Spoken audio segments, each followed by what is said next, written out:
On this episode of the Best of Bias podcast, we got episode 225. 225 for real this time. I know last episode, I kept saying episode 225, but it was really 224. So I hope I didn't confuse y'all in that aspect. But yeah, it was a good episode. If y'all ain't seen episode 224, go check that out. It was me, LBZ, Johnny Mac 650, just talking, chopping it up, talking about some stuff last week in pop culture news, everything Best Bias about. But this week, we back. We talking sports, pop culture, everything the best of bias usually encompasses. But we're doing a little bit more pop culture this week. Some more cinema corner, some more pop culture. Of course, gonna preview week 10 coming up here. I think it's week 10. Correct me if I'm wrong, but I think it's week 10. All the predictions from last week, we didn't make any last week. So we're just gonna do predictions and what I think is gonna happen for week 10. Fantasy update, Young Thug out of jail. We got a lot of stuff to talk about this week. So it's the Best of Bias podcast. No more long talking. It's your boy Lydell Dinero. You already know what I'm rocking. Jamal's back, y'all. Jamal's back. But hey, it's the Best of Bias podcast. Where that theme song at? Your favorite theme song is right here. It's the best of bias. You need the earful, you should try us. From pop culture to the movies to unite us. It's the best of bias. Your best of bias. Yeah, it's the best of bias.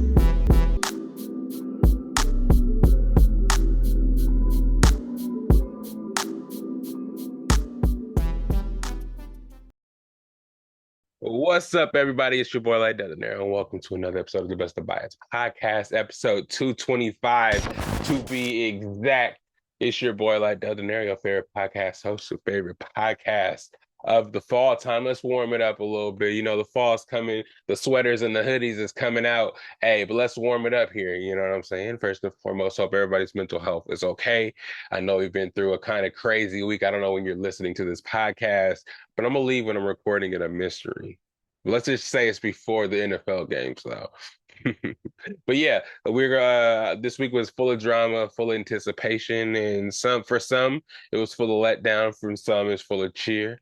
Again, we don't really talk political on this podcast, but I do want to let you guys know. Hope everybody, whether your party won or not, I want you guys to know you guys all are in America, and I hope that though we may have had different views and the race was crazy, a lot of mudslinging both ways. I think now we should just kind of, just come together to kind of try to find what we can do to make the country a better place rather than arguing and kind of trying to disown the other side for voting for whoever they voted for, or just kind of derail anything or any progress that possibly could be made just because the person you didn't want to win didn't win. You know what I'm saying?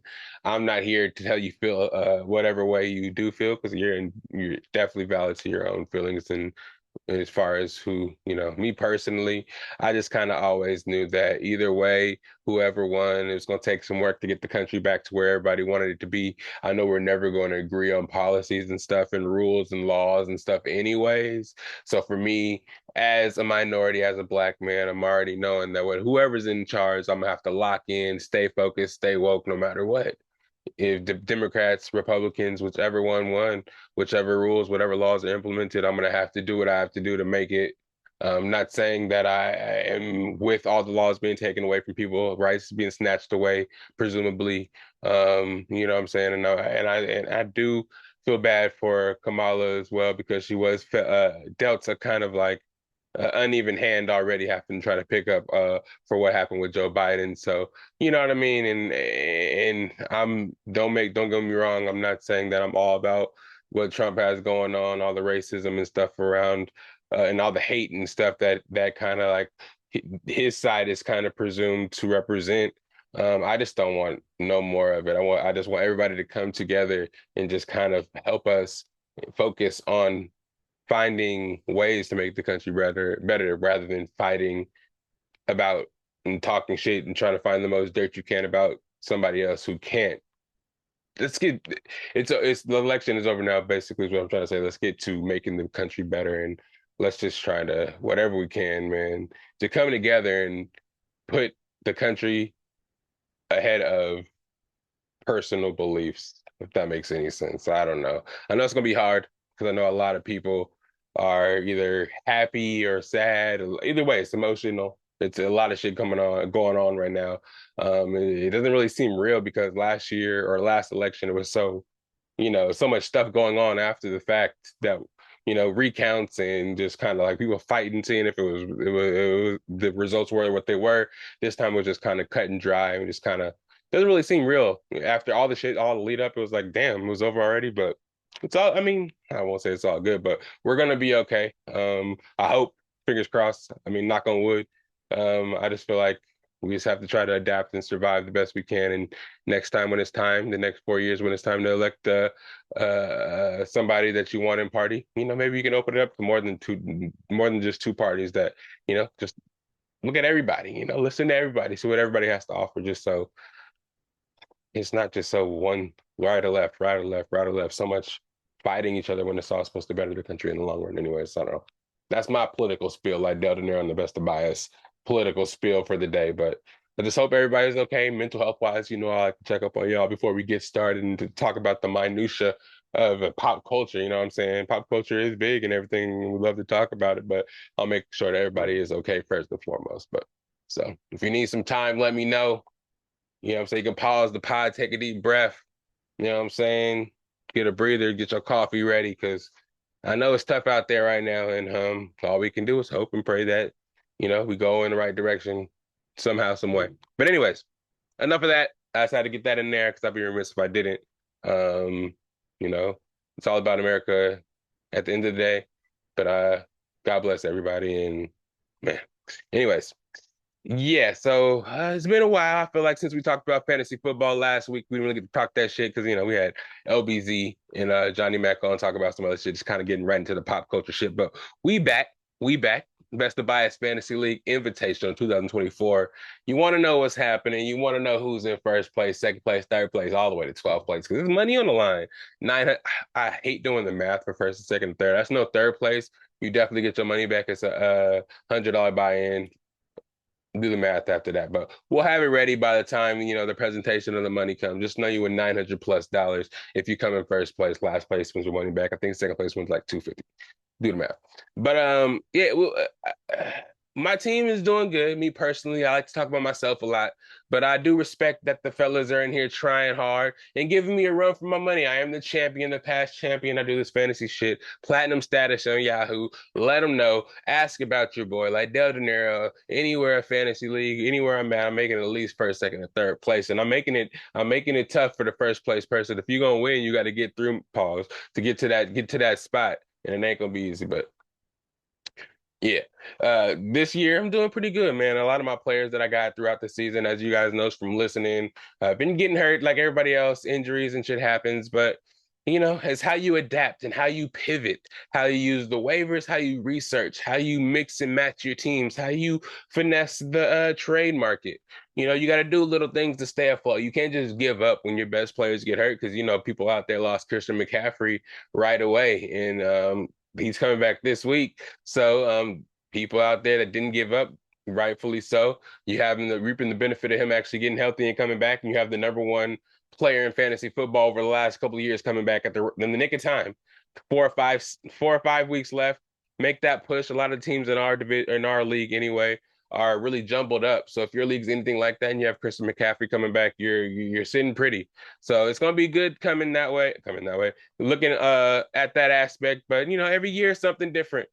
This year it looks like it's been a big it's been a big surge of injuries in the receivers.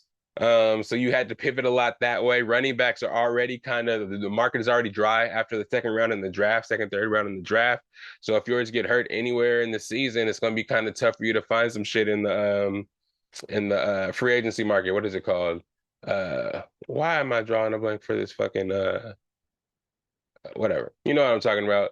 That when you pick up the motherfucking excuse my language, kids, but the free agents every week, the pool. But you know what I mean? If you can pivot that or use that and maneuver that, you're gonna be able to be one of the teams. Yes, especially for a lot of leagues, if it's 12 people, half the league makes the playoffs anyways. So if you're anywhere at least competent and get a lucky break, you can make that top six, and then anything happens after that. It's any given Sunday. You know what I mean? But so let's get into these standings and let you guys know. So last week, We had CD's Hands versus Drake 1. I lost. I got my ass whooped. Like, I'm glad I didn't preview this or even talk to you about this like last week because it was crazy. I only scored 89 points and I got beat 159 to 89. That's nuts. It's kind of crazy, but let's move on from that. 150, 56 double D's. Jason beat Primetime Pope 130 to let's see, it was 130 to 123. Sean's championship team beat Cam's Catering 100 to 109. Oh, actually, no, that's not right. Cam's Catering won 109 to 100, beating Sean's championship team. Armpit beat Derek's Jet Skis 146 to 123. Shenanigans beat With Myself 10, or excuse me, lost to With Myself 149 to 109. K Swag beat Hot Boys 148 to 113. So after that being said, this week's matchups, we have CD's Hands, that's me versus Deshaun Shenanigans. We have Sean's championship team versus 56 Double D's. We have Armpit versus Drake 1. This is Derek versus Dame or versus number 1 Yancey. After already having Jamar Chase and Joe Burrow play this week, Thursday night football game, if anybody had those two in their fantasy lineups, you pretty much already won this week. You know what I'm saying? Especially if you doubled up. If you had Chase, he had like 50 plus points. If you had Burrow, he had about 40 plus points. If you had both of them, you have damn near almost 100 points already before you even step any player step on the field Sunday morning. So you're already sitting pretty there. And if you're playing against them, that sucks to already lose on a Thursday night and not even have to chip off your roster because you're probably not going to win. But yeah, anyways, Armpit is already winning against Drake 1. And Yancey, I'm sorry, you have to lose. After that point correction and having you be able to beat With Myself and then now Derek coming against you and being able to beat you that week. We need you to get that second loss, come a little closer to the group. I think second place is has 3 losses. So for you to come closer to that third loss and then us four loss people come closer to you, that you know we need that. That 1 seed, because 1 and 2 seeds gets those buys, so we need those. Uh, excuse me. We have Primetime Pope versus With Myself, Cam's Catering versus Hot Boys, and then we have K Swag versus Derek's Jet Skis. So some primetime matchups. Again, CD's Hands, that's me. I'm 4C versus 5. Champions, Sean's championship team versus 56 Double D's is 10 versus 6. We have Armpits and Drake 1. It's 2 versus 1. So it's a lot of close seedings. Let me just go over the standings now. In first place, we still got Drake 1, which is Yancey at 8-1. Second place, we have Derek with Armpit, which is 6-3. K Swag, which is Kyle at 5-4 in third place. CD's Hands, which is me. I'm in fourth at 5-4. Shenanigans, Deshaun in fifth place at 5-4. 56 Double D's in sixth place at 5-4.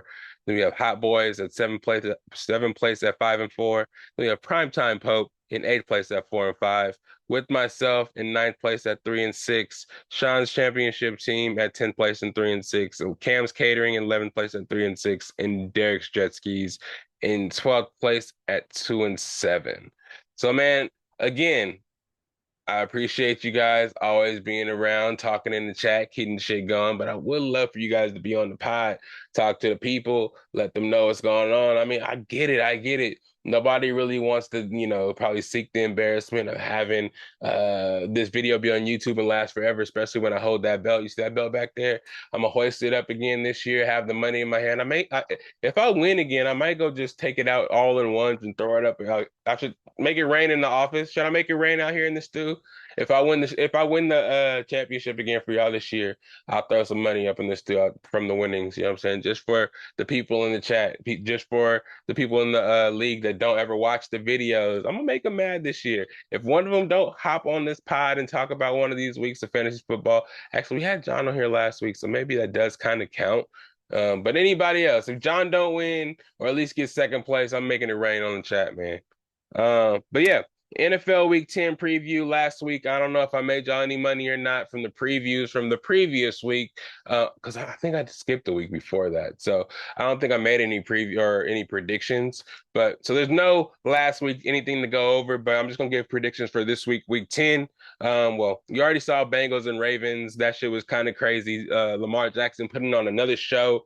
Man, I compare him and Jokic, man. They're just taking the prospective leagues and just keep winning the MVP over and over and over. It's like if they're doing so well and they keep getting better and better every year, I mean, can you give the MVP to somebody else? I feel it, some voters fatigue over time, but if this motherfucker is just gonna keep getting better and better and better, being responsible for 5, 6 touchdowns a game, leading the team in no, he's not leading the team in rushing because Derrick Henry is crazy, but he has hella rushing, 600 rushing yards as a quarterback already halfway through the season, 24 touchdowns. And I think last year around the 10th game, he only had like 8 touchdowns. Last year he had like 5 interceptions. This year he has like just a couple. It's significantly less, but just knowing that he's getting better, it's like, how could you give the MVP to somebody else if he has kind of like significantly a better season than last, and you gave the MVP to him last season? So, I mean, if he makes it to the Super Bowl, I feel like you have to give it to him, and that's 3 MVPs before his 25th birthday, which is kind of crazy.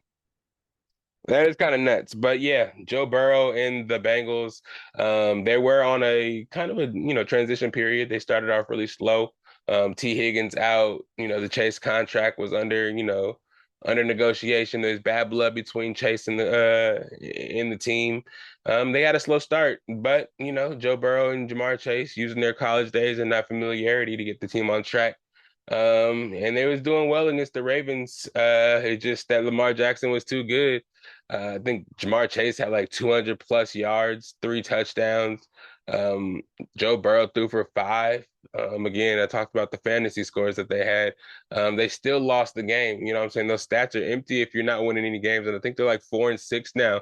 So every game they lose makes their objective of making the playoffs and being that one team that can beat Patrick Mahomes and make it to the playoffs in the AFC. They're getting further and further away. So they got to play better. But yeah, I'm not going to predict that game because that game is already over. It was recorded on, I mean, they played on Thursday. So kind of gives a hint a little bit more to when I'm recording this pod. But it don't matter. Just listen to this pod before the games. Just get my predictions and my help. And if you listen to this pod after the games, just just let me know how raw I am at picking these games, bro. You know what I'm saying? You need to see me in these prize pick streets. And by the way, prize picks, holla at me. I'm glad to be a sponsor. Me and the homie P Nate, we be out here on prize picks all the time. I gotta strategize and make my next roster to play this, you know what I'm saying? Just play tomorrow, get some Sunday money out there. You know what I'm saying? For sure. Hit my line though. You get me up. But Sunday though, Giants versus Panthers. They're in Munich, they're in Germany. Panthers are fair. No, actually, the Giants are favored by 6.5 points. That's hella points. I don't know if that's right, but I got the Giants in this one because you already know why NFC South teams. If you're not the Buccaneers, you got to lose. So I'm picking.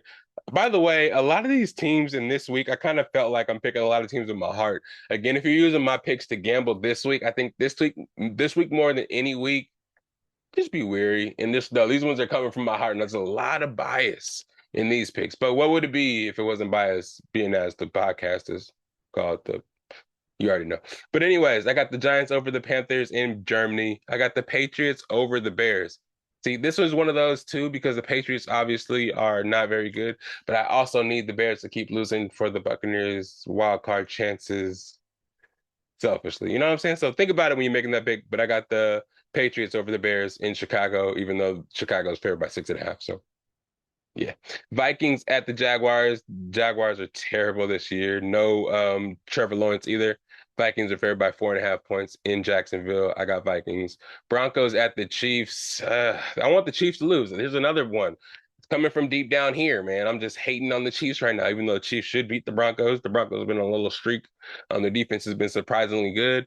Chiefs defense is good. So I don't know if, I'm going to have Bo Nix's back, but I don't know if he's going to be able to do this. It's in Kansas City, it looks like. Kansas City's favored by 7.5 points.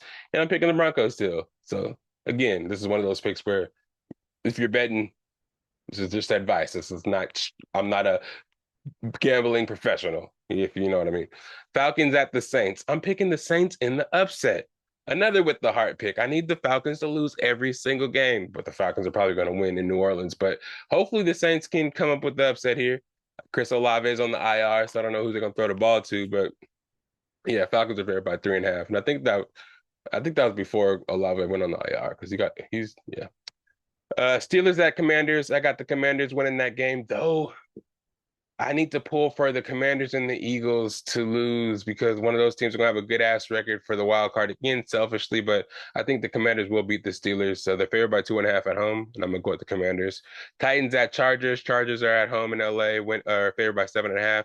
I got the Chargers in that game. Let's go, Justin. I think that's a little biased, but I think the Titans suck as well. So Cardinals at the Jets at no, yeah, Jets at the Cardinals. Cardinals favored by 1 point. Cardinals are leading the NFC West. Again, I don't know if I want the Cardinals to lose more so just so they can just kind of fall off. If they keep winning, if the 49ers win this week against the Bucks, if the Rams win, it's like that's gonna be another jumbled division with a whole bunch of wild card teams. And I don't want to be competing for a wild card with a whole bunch of teams with good ass records. So I'm still gonna take the Cardinals over the Jets just because I think they have a little something that everybody's not expecting. And I got Kyler Murray in fantasy, so yeah, you see where I'm going there. Eagles at Cowboys. Cowboys have no Dak Prescott. They're starting Cooper Rush. I don't know if that's a good thing for the Cowboys or not. Or excuse me, Eagles are favored by 7 in Dallas. Dallas has been getting smacked at home. So if they have any pride, got Micah Parsons coming back, maybe they can vibe with Cooper Rush a little better. Maybe they'll show a little something this week against the Eagles and give Eagles one of those losses that they actually deserve because they're getting lucky. I think they're playing a lot of close games with a lot of bad teams lately, and I think it's time for them to lose a couple games. But I picked the Eagles in this just for one of y'all, just to let y'all know that I'm not completely dumb. The Eagles are probably gonna win this game. Texans at Lions at Texans. This one's I'm also going with my heart, but I think Nico Collins is coming back this week. I think that matchup or not matchup with the syncope with CJ Stroud and him getting his number one receiver back with Joe Mixon running the way he is. I know Will Anderson might be out, but I think that defense may have enough to shake up Jared Goff and them. I know they're all projected as the number one offense, the best team ever since sliced bread in the NFC, but I think the Texans can upset them personally. I got the Texans and the Lions are favored by 3.5. Monday night, you got the Dolphins at the Rams. The Rams are making a surge, though Puka is not, he didn't get hurt. He just got ejected from the game for slapping somebody. But I think that yeah, I don't know, man. The Rams are looking good. Dolphins not really looking good. Tyreek Hill questionable. Jalen Waddle's kind of irrelevant right now. So this will be a good Monday night football game. I'm picking the Dolphins, but my heart says the Rams. But just to go over my picks again, Giants over the Panthers in Germany, Patriots upsetting the Bears in Chicago, Bills. Did I even talk about the game? I don't think I did, but I'm picking the Bills at the Colts for sure. The Bills are favored by 4 points, and that's a gimme. Bills are gonna win that game. Vikings over the Jags in Jacksonville, Broncos over the Chiefs in an upset in at Arrowhead. They're due for one, goddammit. Falcons losing to the Saints in New Orleans. I didn't talk about the 49ers and the Buccaneers either. Fuck, I don't know, man. I should just talk about this one a little bit in depth. Let me get into my bag a little bit, huh? Buccaneers are at home against the 49ers. 49ers getting Christian McCaffrey back. Them getting a lot of their weapons back. They still got Debo, though Ayuk is hurt. I think it's a gimme game for the 49ers just for the fact that our middle of our defense is really susceptible to tight ends. George Kittle, I think, is going to eat our defense alive. We're going to be really worried about CMC in the box, try to crowd the box and maybe get hit over the top a couple of times. Maybe one of those games where Deebo Samuels does get one of those over the top bombs from Purdy. Maybe, if our defense has their shit together, they've been playing really close game against the good teams recently. So maybe they can play a closer game with the 49ers because they are 4-4, not the best team in the world like the Ravens were, like the Chiefs were, undefeated. The Falcons weren't the best teams, but we played them really close, and they're good now. I think they're like 6-3. So hopefully we can play the 49ers close. If anything, our receivers are obviously out on our offense, but we had a good offense going. Liam Cohen is having us right on the offense side of the ball, and I respect that a lot. So I think we can, if we play like we played last week against the Chiefs, and we're able to put up points. We did that in the rain. If we're able to do that at home, in front of a home crowd, play a little bit of defense, stop Brock Purdy, make him make some mistakes, I think there's a chance. But odds are that we are going to lose this game and then have a bye. And then coming out of the bye, we have a pretty light schedule. We can make a run. But if we can win this game going into the bye and then have that light schedule and make a run like we did last year, I think we can be sitting pretty when Mike Evans comes back after the bye. So we'll see. But man, I'm picking the Bucks, but I don't know, man. I always pick the Bucks, as you guys know. But the 49ers, yeah, they're favored by 6, maybe even 7 points now at our house, which is nuts. Um, But I would pick against that spread though. It's kind of wild. Um, but yeah, Bucks over 49ers, Commanders over Steelers at home, Chargers at home against the Titans, Cardinals at home against the Jets. I got the Eagles at Dallas, and then Texans at home against the Lions. And then I have Dolphins at LA in LA. But yeah, that's what I got. And again, this is just some little playful banter. You know what I'm saying? Use it as advice. It's not something I'm telling you that's solid gold picks. So don't get mad at me. But hey, if you do want to send me a little something, hey, I'll put the cash app up there somewhere. Mika, aka split it or something. I'll out of make. Really quick, college football standings. The first top 12 came out because, as you know, this year it expanded from 4 teams to 12 teams. And every year when it gets closer to the time of towards the end of the season, they like to rank the teams top 25 just so they can have some movement, look at the movement and shit that's going on within the top 25 as far as wins go each week. You know, the points they get from good wins, bad wins. And it's just this is a little bit of drama they added to drop the countdown until the playoffs actually start. So I think there's at least 3 weeks left before the final countdown comes out. Just the initial layout when they did it this week. Oregon at number one, of course. Ohio State number two. Georgia number three. Four, Miami. Five, Texas. Penn State at six.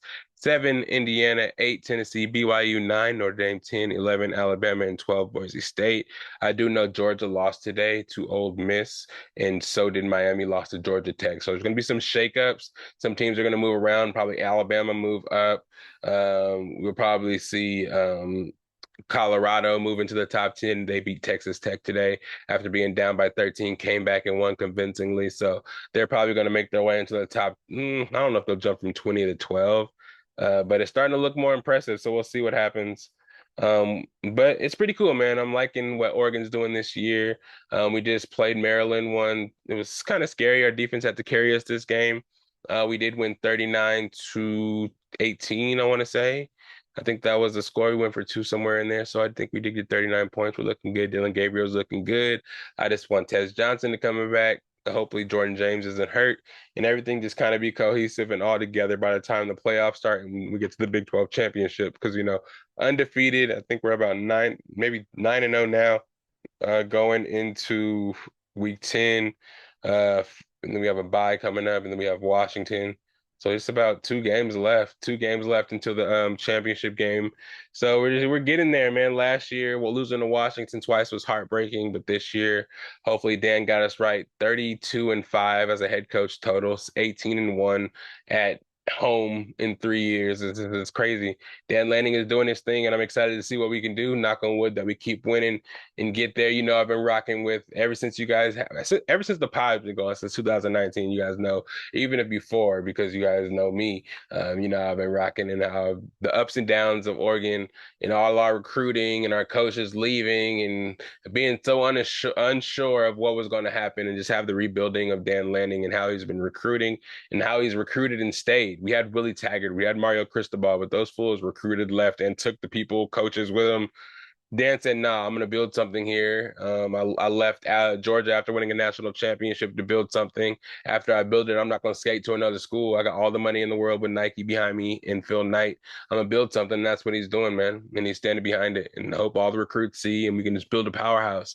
We have never won a national championship in football, and I'm hoping this year can be the first year, man. We got so close. We were in the first uh, college football championship or college football playoff when Marcus Mariota was in town. Got real close with Justin Herbert. And, you know, we've been trying a lot of shit with transfer quarterback, transfer portal. It's been a lot. So hopefully this year we can kind of complete the goal and just get that monkey off our back and just keep it going. But yeah, moving on. RIP to a legend. I didn't mention this in the beginning. I should have mentioned this in the beginning. RIP Quincy Jones. Me personally, being a millennial, I know I could have done my research, of course, of who Quincy Jones was and all the contributions he had to the music game. I just kind of knew more so word of mouth. I knew from all his cameos and kind of like movies and stuff, and just from a lot of shit that I've seen, documentaries, and just again word of mouth, what Quincy Jones did as far as contributions to masterful albums, compilations, bringing people together. The We Are the World. a documentary. Just him being responsible, bringing all those artists together and being able to produce such a masterpiece, having to do with all those personalities, hearing about just like learning stuff about his trumpet career, how he had to stop being a trumpeter due to like a brain aneurysm or something like that. And just knowing how respected he was in the game. That alone, though I didn't know really too much about him being a young, I wouldn't say I'm a young dude. I'm 33 years old, but I should have done my homework definitely on Quincy Jones. Just knowing how he helped with the Michael Jackson albums was so instrumental in Michael Jackson's career and just so many others. It's just, I mean, he was 92 years old, not saying he was taking tragedy. It was his time to go. But of course, we're just going to pay, a lot of times people don't get their roses until they actually pass away. And I kind of feel like, the game, I wouldn't say the game, the industry kind of has done a disservice to Quincy Jones. I haven't really seen any Quincy Jones documentaries yet, you know what I mean? I've seen him in documentaries. I've heard talked about in documentaries as well. Maybe I wasn't looking hard enough, but um, either way it goes, thank you for your contributions. Thank you for what you've done to help bring out a lot of these artists, Black artists, artists of all different colors, whoever you helped, just bring another light to music in general and just open the doors, I'm sure, for a lot of minorities to be great in music and to be respected in music. And I think he was popping back in the 50s, 60s. So he's been doing it for a long time. He was respected for a long time, and prayers out to his family. You know what I'm saying? And thank you again, Sir Quincy Jones, and rest in peace, sir. But I also have to talk about, jumping is kind of like two different things, but Young Thug being out of jail. Um, yeah, welcome home, Young Thug. Though, there's no buts in there. I'm really happy. He's one of my favorite artists, and I'm happy for him to be out of jail. Him and Gunna, the whole YSL and their rise. I was one of their biggest fans, kind of following every artist. And the day that they did get all put in jail for the Rico case, it was kind of crazy. I know street life isn't, I'm not part of the streets. I know nothing about street life for real. But, music and what people are doing in the streets, I feel like I can respect a little separately, if that makes any sense. I know they probably, if they were out there allegedly harming people in the streets, anybody was hurt, harmed, killed, robbed, beat up, hurt, any of that kind of stuff. I do feel for them, and I do apologize for essentially kind of glorifying something, gang life, that kind of hurt people or just, cause people some dismay in a way. But seeing somebody being able to come home and not be thrown in jail. I've watched a lot of jail shows, 60 Days In. That shit is crazy. A lot of the times, I don't know, people say jail isn't able to, what's the word? Basically revive, not revive, like, you know what I'm saying? Heal people mentally, like resuscitate. I don't want to say resuscitate. It seems like somebody died too. Just kind of like bring the person full circle and have them just be be a non-criminal after they've been in jail for being a criminal. Sometimes I feel like people do go there and like, I don't want to be here. I haven't been in jail like this before. Out doing my music, just being a person, being free. Sometimes just realizing how valuable freedom is sometimes can just change you enough to make you not want to be in the street life and do what go to jail, basically, I'm saying. But, you know what I'm saying? Let me just take all that street life and all moral shit out of it. Musically, he's one of my favorite artists, and I'm happy to see him out of jail. There was a lot of hoopla when he was still in jail about what was going to happen when he came out, as far as who was he going to fuck with, what kind of music was going to be made, and what was going to happen out of it. That's pretty much what I am interested in. I know a lot of shit, again, in the street life and behind closed doors is being talked about and said and speculated. I'm not really worried about that. I'm ready for the slaps. I'm ready for all the music that's going to come out for it. And I'm happy that somebody doesn't have to sit behind the walls of jail and be fucking mentally tortured and robbed of all your money. And though he may have been a leader, allegedly, of a street gang or whatever, he still put a lot of money in people's pockets, probably fed a bunch of families, kept people out the streets. So being able to get out and still being able to provide, I don't know. It's kind of a double-edged sword. That's why I'm kind of having a hard time talking about it because I feel like I want to talk about Young Thug being out, be happy for him, but at the same time, don't want to just make it seem like disregarding all the criminal shit that I was allegedly brought up. And I mean, he pled to it, so I guess that were actually happening. But anyways, I want to talk about the music. I'm happy he's out, man. Part of his getting out of jail, 25 years probation. If he violates any of that probation, he has to serve the full sentence. I think it was like 40 something years. But they were able to commute a lot of it to time served and 25 years probation. Part of the probation is you can't come to Metro Atlanta areas or associate with himself for with any gang members. If he does, he will have to go back to jail and serve that full 45-year sentence or whatever he was actually given. He has to do a whole bunch of community service, speaking in anti-gang engagements and do anti-gang concerts and stuff. Only can go to Atlanta for work. Actually can't live in Atlanta, which I think is kind of good, man. Especially with his status and how big of a star he actually was. I feel like it's good. Just move to California, move to Miami, somewhere that's still kind of luxurious, and just go to the studio, make music, link up with your homies that make great music. I think Young Thug, um, me personally, when he was out and really popping, I was like, how does Young Thug reach all these other artists? Everybody's shouting out Young Thug, and it looks like he's well connected and friends with everybody in the industry. And now it seems like he is, man. But again, friends is such a loose term because we saw with the Drake, Kendrick Lamar, J. Cole, and everybody in the industry thing that happened and got involved with that were supposed to be goody goody friends. It just seems like it was so fickle. Like anything little that happened, anything business wise, anything little person on their personal life, anything conflicted, they were so ready to just rip away from each other, diss each other. So it kind of felt ingenuine anyway, if you know what I mean. So Young Thug coming back. Hopefully, some of his friendships were real. The music that came out of it was amazing. Little Baby hasn't sounded the same since Young Thug was away.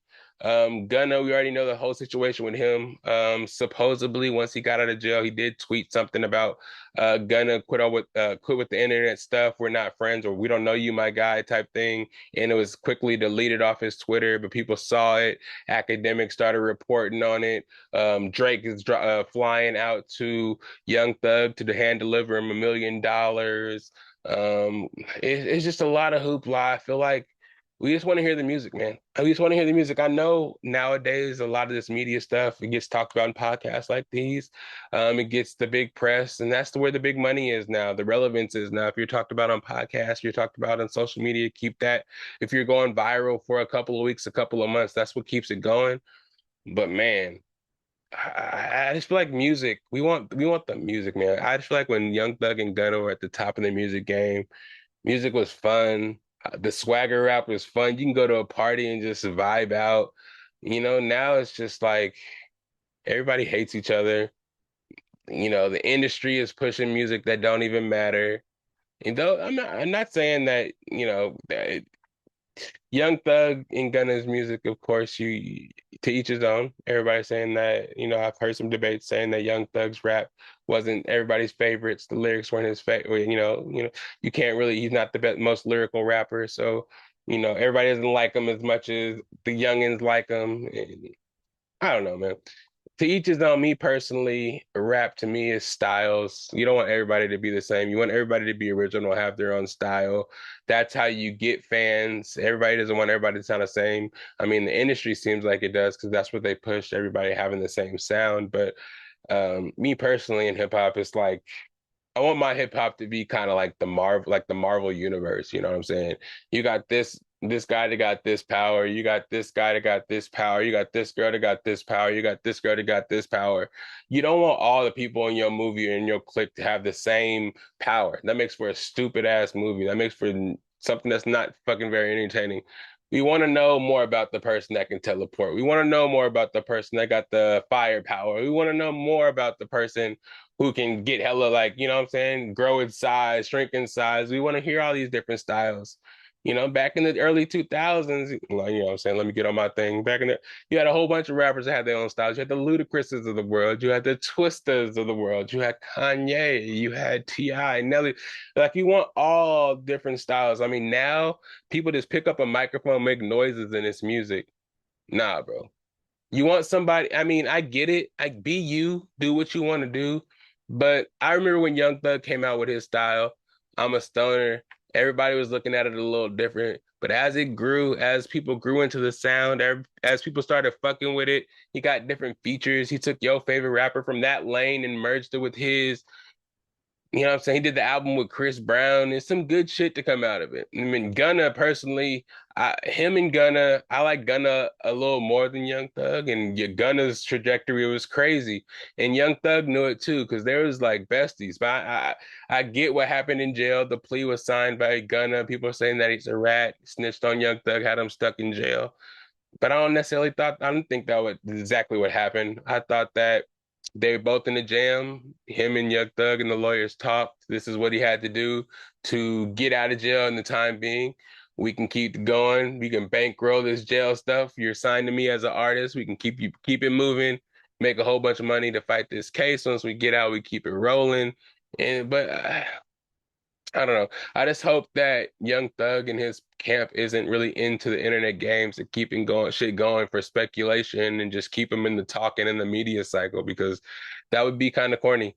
You know what I mean? And I don't think he would do that. I think this is a serious case and he is glad to make it out. And I think that he can be the guy that kind of bring all this beef and shit back together. Um, I know people like the competition in the hip hop game and keeping everybody divided. But when everybody was together, I get it was just kind of like, if you're in the know, you're in the clique, you can probably get a slap from one of these guys. But we got a lot more music. Now it's like, okay, we hear something, we have to either hate it or like it just based on who else fucks with it. You know what I'm saying? Everybody had an equal chance back in the day. Like, it was hella long ago, just a couple of years ago. Now it's either like, oh, it's either Drake or it's a Kendrick Lamar or it's one of the, you know what I'm saying? Or one of these guys, and then it's like the music it comes and goes. That's a whole different story, but I don't know. I don't know. I Welcome home, Young Thug. Hope everything kind of settles itself out. Hope he actually comes out and, speaks on the Gunna situation, speaks on the Lil Baby situation. Um, Young Thug said he already settled the beef between Metro Boomin and Drake. So it's like, so I don't know if he can do that with Kendrick Lamar and Drake, because I don't know how close Young Thug is to Kendrick Lamar. But with all these other niggas that was beefing with Drake and Drake beefing with them and the Gunna beefing with everybody, I don't know. The Gunna stuff, a lot of the shit that said these artists said about Gunna in public, I don't know if any of that shit can be taken back. So I don't know if there's any fixing with that. I don't know if Lil Baby and Gunna are gonna see eye to eye again.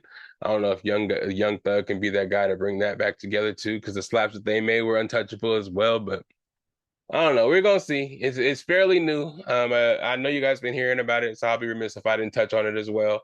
But he's out of jail now. Shout out to him. Shout out to his family, Mariah Sciences. You know what I'm saying? Hopefully the slaps is coming soon. Uh, Plies. I don't know if you guys heard this. He's been in the news lately. I think he's being made fun of a little bit more so than actually getting talked about in a good way. Um, I don't know. I think this is kind of a media thing. He was a big proponent of the Democrats and trying to get Kamala Harris to win, a big proponent of Kamala Harris. He was very vocal and he would call people out on the internet, kind of troll people and kind of like talk shit. And this story kind of came out after Kamala Harris lost to Donald Trump. He started suing everybody, and everybody's saying he's bitter about Kamala losing the election and he's suing everybody. But me personally, I just kind of think, if people use your song and make a lot of money off of it and your beats and shit, yay. I feel like you have the right to sue and get your money back in a way. So it's the song "Me and My Goons." You guys probably know it more so for Pretty Boy Swag, Soldier Boy, and I guess Glorilla. No, it was it Glorilla. Oh, Meg Thee Stallion and Glorilla sampled it for one of their songs, and I guess Cardi B did as well. And he's trying to sue for, them not paying him to use that beat for those two songs. Nah, I don't know. I don't know if you guys heard about it. I don't even really want to talk about it because it really has nothing to do with nothing. Because he's probably not going to get that money for those songs. But I thought it was interesting. God damn, my bad, yo. What else I got? Blade canceled. Okay. Let's get into a little bit of MCU. Let me see what else we got before I get into MCU. Let's talk about Wayans brothers first. So the Wayans brothers are back for Scary Movie. They're back involved. So if you're like me, grew up in the 90s, well, it wasn't a 90s thing. It was late. I don't know, maybe late night. No, I think it would be mid 2000s. If you've seen Scary Movie, if you've seen the Scream franchise and seen Scary Movie, you guys know the Wayans brothers were instrumental in the first two. Number three, four, and how many ever they were. It kind of got weird when they replaced the Wayans brothers and started adding like Charlie Sheen and all that other weird shit that they did. Anthony Anderson, Kevin Hart, and all that weird shit after that. Number one and two are classic Scary Movie. Especially number two. Scary Movie 2 is one of my favorites when they go to the mansion and shit. Oh man, that shit was classic. But number one, I think, was actually classic as well because of the wise you know what I'm saying? When the scream mask, if you were there, if you know, you know.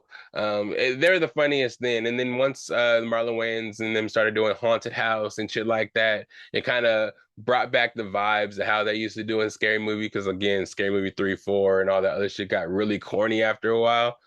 The Wayans brothers being back involved, Sean and Marlon were the funniest. Sean, yeah, I don't know if you can do the same jokes because Sean back in the day, oh my God, and Marlon, but Sean mostly, his characters in Scary Movie 1 and 2, I don't think they can be portrayed again the way they were because they would go too crazy.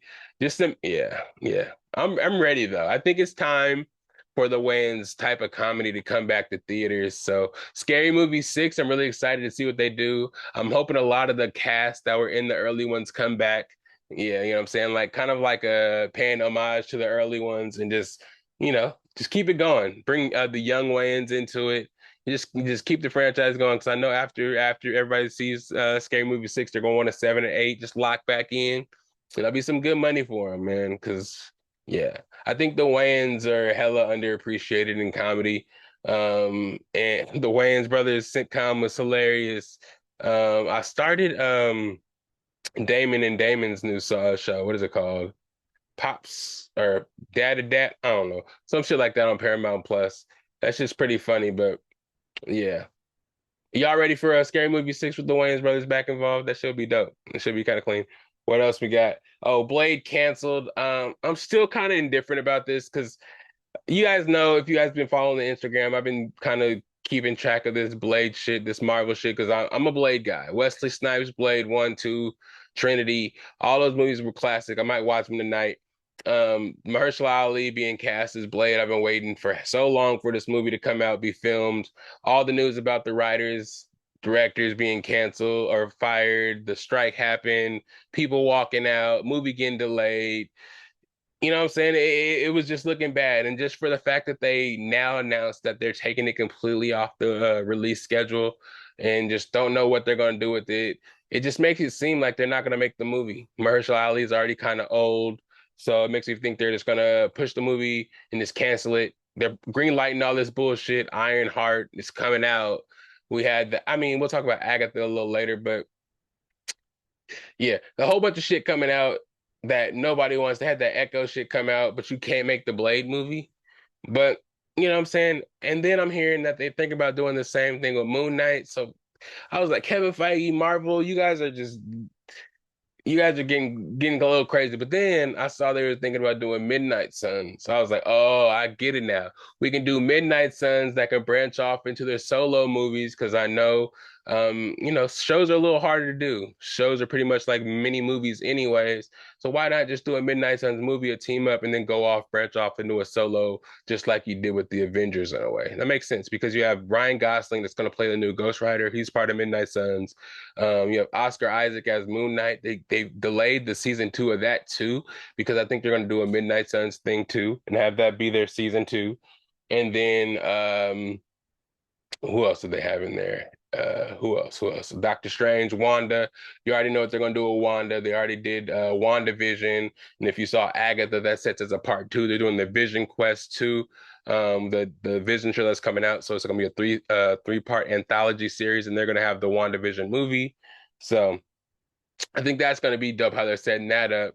And Blade is going to be another part of the Midnight Suns as well, one of the core members too. So if they do another season of Moon Knight off of that, then you can have actually they're going to do a Moon Knight movie. If they do a Moon Knight movie off of the Midnight Suns, and you do the Blade movie off the Midnight Suns, and then you have everything connect that way, we can still get it popping. But for you guys to be like, oh, Blade's going to get pushed, oh, Blade is going to still get made, but it's going to get pushed back. I don't like this shit, man. Blade, how can you not have a good idea and you cannot jump on the popularity of vampires? It's right there. It's easy.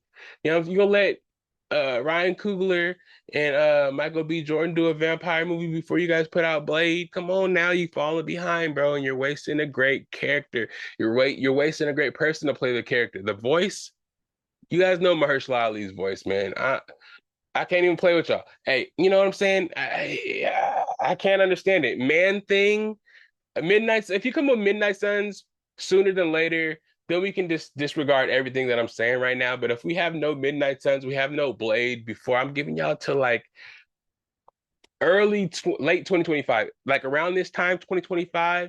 If we don't have something like a mention of early 2026, around January, we got Midnight Suns or some kind of we gonna be fighting. I love y'all out there, MCU. Don't make me hate. Don't make me flip. Because a lot of James Gunn stuff is coming out for the DC side.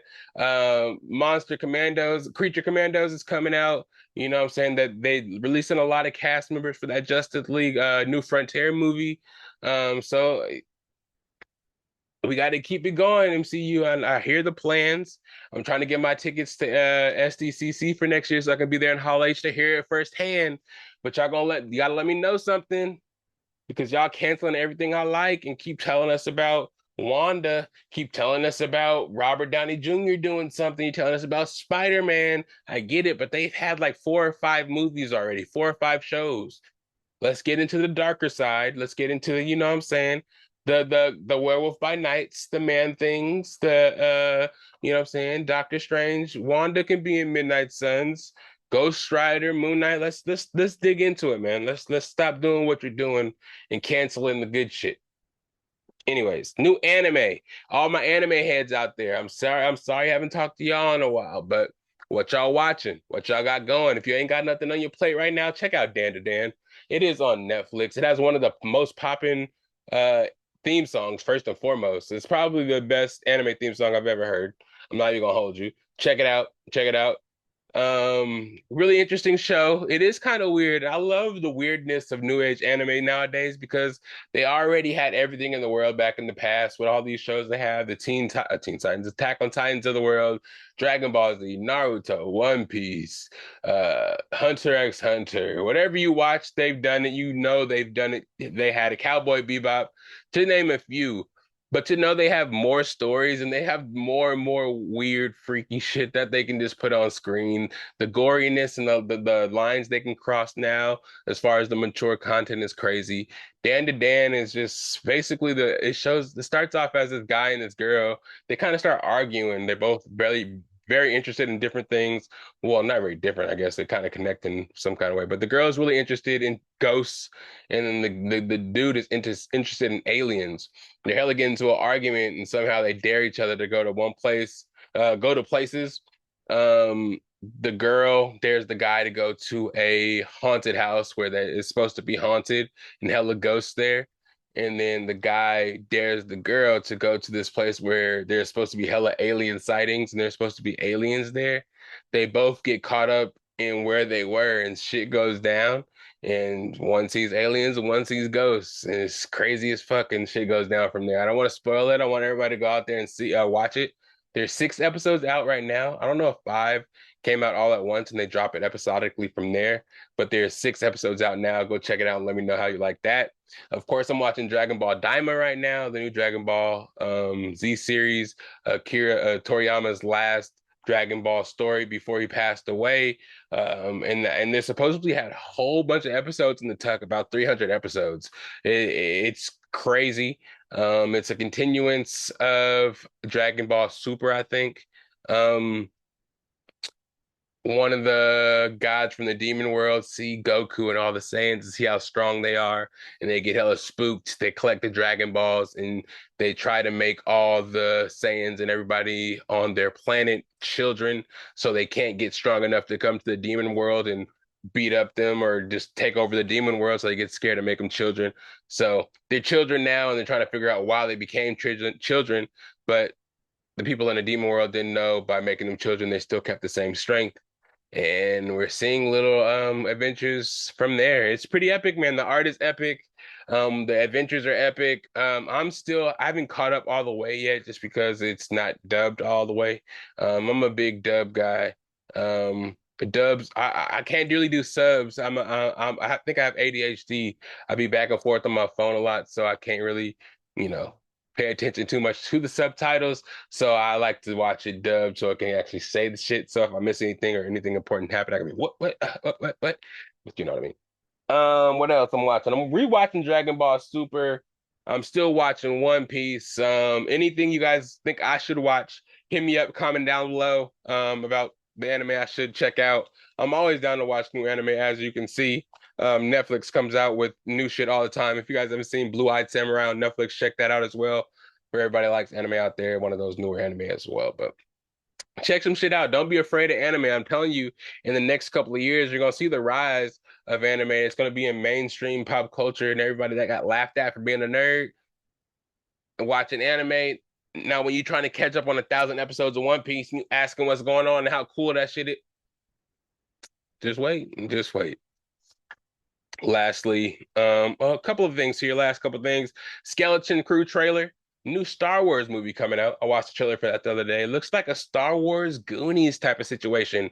Little kids find their way into a spaceship, get sent off into another galaxy, get into a whole bunch of shenanigans, trying to find a treasure. Meet Ewan McGregor. I don't know exactly what he is, but he looks like a Jedi in this. And he's kind of like helping the kids get around, and they're going on adventures and shit like that. It looks exactly like the Goonies. They even mentioned booby traps. So I mean, what's better than a Star Wars Goonies? I mean, Star Wars is needed of a reboot in some ways after the Acolyte, um, and after the Skywalker saga was supposed to have ended, but I guess they're coming out with three more movies to follow that the Skywalker's saga still, because they haven't really hit on nothing after that. So I think they're going back to the well and trying to revive that. Lastly, a couple of shows I want to review. Agatha all along. If you guys haven't seen Agatha, it's worth watching, man. I know I kind of downplayed it at first. I kind of felt like I wasn't gonna watch it. But it's good, man. Because it's Agatha. Nobody thought that, she is in the comics a lot, but she's not like a super main story that anybody really cares about too much. We just kind of know that off of WandaVision. She was in WandaVision a lot. She does have some relation to the Billy Wiccan and what's the other kid's name? Whatever. Wanda's kids. In the comics, she used to babysit them a lot. So I think that's why she is kind of an important figure. But the show was cool, man. It kind of like did a really good introduction to who Wiccan was. If you guys know Wiccan from the comics as being Wanda's son, he is a super fucking strong sorcerer, one of the strongest out there. And it exemplified him really well. He did a good job of showing who he was, kind of like showing how strong he was, because obviously in the show he created the whole road that they were supposedly walking on, the whole little Wizard of Oz trip trial thing that was going on the whole time. Kind of doing the same shit that Wanda did when she put a hex on the whole town and made them think that they were living regular lives, but they're really in a hex the whole time. He was doing that on the road. You know what I'm saying? If you watch the show, you know what I'm talking about. But if you haven't watched it, you know what I'm saying? It's not for everybody. It is some CW type girl type shit. You know what I'm saying? No, if you're a guy, you might like it too. I'm not being sexist at all, but it is, I think, more steered toward the ladies. It gives kind of like a hocus pocus feel. A lot of they have a song, a really catchy song, but like not multiple songs. But it just kind of gave that feel, like a hocus pocus meets a Wizard of Oz meets a Charmed type thing. You know what I mean? So kind of up that alley, but it did have connective tissue to the MCU, so I did respect that. Kind of a direct continuation from WandaVision, and the fact that this actually might be basically the second show that can connects WandaVision, like WandaVision again, this show, Agatha all along, and then you have the Vision Quest Vision show. Those three together, just gonna make a big anthology series. Like I said, I don't even know if I'm using anthology right, but a series to then go and make that movie House of M, maybe throw Magneto in there and just connect to bring in the X-Men even further. There's a lot of shit you can do. So I like it, man. Check it out. Again, it wasn't as bad as I thought it was going to be. I thought it was going to be on the level of She-Hulk, be kind of corny and just kind of whatever. But yeah, it was pretty good, man. The acting was really good. Again, they did a good job of bringing a lot of characters from the comic books, a lot of Easter eggs that you would like to if you're into the comic books and looking for connective tissue to the MCU. So it was good. Excuse me. But yeah, I respect it. Um, and yeah, I think it was better than, I would say Winter Soldier, maybe what was the one with the scrolls and shit? Secret Wars. It was better than that. You know what I'm saying? I watched every one. I was ready to watch it. Again, it's not for everybody, but I do my due diligence for you guys to give you guys reviews. But Disney Plus right now, if you haven't seen it, it was a good little ride there. And then lastly, we talking about what we talking about so far. We talking. Let me get it on here. Let me get the dual cameras for this one. The Penguin. If you guys haven't been watching the Penguin HBO Max now, you guys better get caught up because this week is the finale. You know what I mean? It's been crazy seeing Colin Farrell in this fat suit portraying the Penguin we all know and love from the Batman universe. It's crazy. Like I've been saying, it's pretty much like a Batman Sopranos, just from the acting, the drama, like for the fact that Batman's not in not 1 second, spoiler alert, he's not in 1 second of this shit, yet this world is so expansive and you're in it the whole time. It's believable. It's giving you a backstory of the Penguin that you never really heard. You know about the Penguin, the whole hella expressive Penguin with the eye patch, the monocle, and the hat, and the Danny DeVito version of him, but you never saw the real ground level, down to earth version of Penguin that we all can relate to. It's really cool seeing him in the Matt Reeves universe. The continuation of the Batman movie. That whole era, before Batman got to what he was now, before he became the Bat, you know what I'm saying? He was still emotional out there for vengeance, and the world was fucked up, and Gotham was fucked up, and there was a funnel for power at that time. So just seeing how the Penguin actually became the Penguin, how he's coming up, how he's putting his gang together, how he made a name for himself. And it's kind of anticlimactic because of course, he's not going to die. So a lot of the situations he's in where he looks like he's going to die, you kind of know he's not going to die just for the fact that he is the Penguin and the Penguin is alive and Batman, and you know that shit. But I'm hoping in the finale that we do get to see Batman or at least a little glimpse of it because there's a lot of shit going on in this series, a lot of shooting and killing and exploding. And for him not to pop up anywhere and this to be in Gotham doesn't really make any sense. And I think they know better than that. But you guys should check it out, HBO Max now. I want to go over the finale when it comes out, so I'll probably let you guys know what's going on after I see the finale, but I want to ruin it for you guys. This is going to be Emmy worthy. They should give him an Emmy now because best actor, best supporting actress, I forgot her name, but whoever's playing Sophia Falcone, man, yeah, it's a great show. So I don't want to ruin it, but you heard it here first, Lydell Dinero. That shit's premium. You know what I'm saying? Best to buy is fresh. You feel me? But anyways, back to what I was saying here. Yeah, go check that shit out, man. Um, it's one of the best shows of the year for sure. My last appointment watching, I think it may have been The Boys. It may have been The Boys. I really liked Fallout this year. As far as kind of like appointment watching, Last of Us was good, but you know what I'm saying? This is one of those. So check it out. You won't be disappointed. And they're gonna actually do more series like this of the street level villains from Batman, but give them their own like original series. I think Joker is actually getting one, something that ain't got no stupid ass singing in it. So that's gonna be great. So I'm excited to see everything that they do, keeping it going. And yeah, everything ain't gotta have superpowers in it for it to be good. You feel me? And this is one of those shows, and I'm glad we have it. You know what I'm saying? So hopefully I can encourage you guys to check it out. Even if you don't even know, if you don't watch Batman, just watch it just to see Colin Farrell's uh, per portrayal of the Penguin. It's just like you can't even tell it's Colin Farrell from the walk to the accent. Like this is an Irish man. You know what I'm saying? He's sitting over here talking like he's from. Anyways, this is the end of the podcast where I like to let them know where to find me at. You know what I'm saying? On the Instagram, it's SAC_Lydell. On the Snapchat, it's Patrick_Lydell as well. Anything else, you can find me at Best of Bias. On the Instagram, just type in Best of Bias. You'll see Growly there. I'll put up topics about what I'm going to be talking about every week, what to look out for. Everything of that nature, man. Best of Bias on the YouTube as well, aka does videos for us all the time. Just bringing it to the visual watchers who don't have time or don't have the podcast platforms, anywhere you can find your favorite podcast, Apple Podcasts, Spotify, YouTube, wherever you find your favorite podcast, type in the Best of Bias podcast, you can find your boy.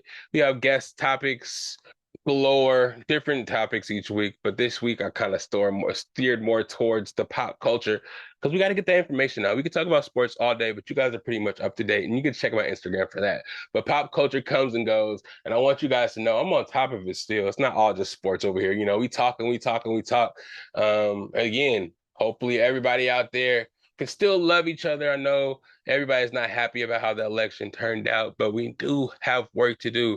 So today starts the day where we start working to make this country better. And if it's not in your heart to make this country better after the results, we just got to find a way to cope until the next 4 years, until the next election happens, and maybe you guys or we all as a country can turn out better for our sides and make it do what it do. But until then, keep smiling, keep listening to the Best of Bias podcast. You want to be on the podcast, hit me up. You know where to find me. Again, Instagram, email. If you got my phone number, hit me. Comment on the bottom of the YouTube page. You know what I'm saying? We'll get you on. We'll talk. Go listen to the old podcast, episode 224 with me, Zach, Layback Zach, and Johnny Mac. We was there just kind of talking some shit. Check it out. We have plenty of good topics in there, talk mental health, entrepreneurship, and a lot of shit that you guys may not have heard that you guys definitely need to jump to and hear before you listen to this podcast or after. Either way it goes, just do that for your boy. Go ahead, click that bell, like, subscribe, so you don't miss the episode, you don't miss the new pod. What else I got to say? Just, you know what I'm saying? Again, just stay prayed up. R.I.P. Quincy Jones. And hey, you could have been anywhere in the world, but you click play on this podcast today, and I appreciate y'all for that. Leave a little comment for your boy. Let us know what we can do to make you happy. But merch still available too. Dad hats, bucket hats. Holiday season is coming, so you know what to do. Holla at me if you need a gift for the loved ones. And yeah, man. Again, thank you for being here. Have a good rest of your day. If it's the weekend when you listen, have a good rest of your weekend. If it's the week while you listening, have a good rest of your work week, and don't let work stress you out. Look up to the sky. You here today. Take a deep breath. It's the Best of Bias podcast. Thank you. Lydell Dinero. Where that theme song at? Yeah. It's the best of bias. You need the earful. You should try us. From pop culture to the movies to unite us. It's the best of bias. Best of bias. Yeah.